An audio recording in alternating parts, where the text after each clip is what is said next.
Nouveau camouflet en vue ? Depuis son union avec Meghan Markle, sa prise de distance avec la famille royale et son exil aux États-Unis, le prince Harry semble plus que jamais détaché de la couronne.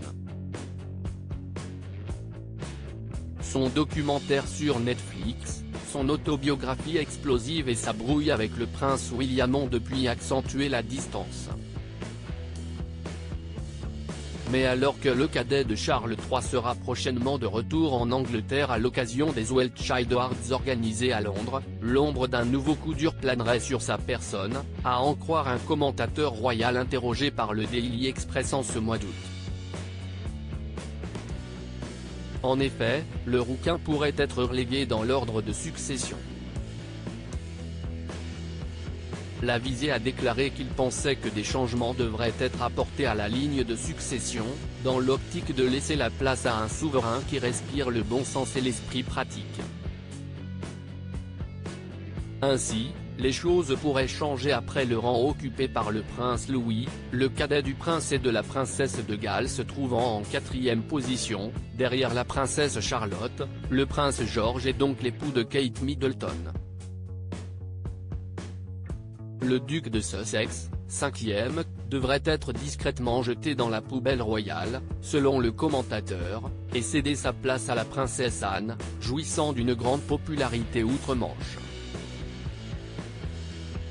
Mais ce scénario semble peu envisageable dans les faits, la fille de la regrettée Elisabeth II, bien que décrite par la personne interrogée par nos confrères comme étant la seule personne dans la ligne de succession qui inspirerait le respect, n'arrivant qu'en 16e position dans la liste, derrière ses frères Andrew et Edward.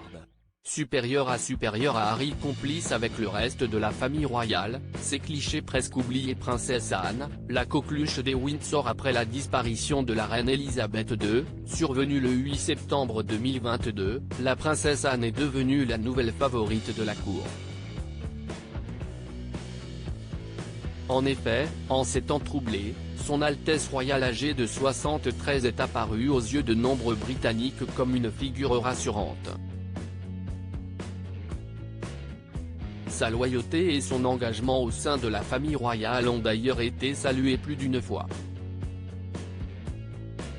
Des louanges qui ne l'ont pourtant point fait rougir, comme elle l'avait confié dans les colonnes de l'édition britannique de Vanity Fair en 2020, il ne faut pas faire les choses en espérant une validation.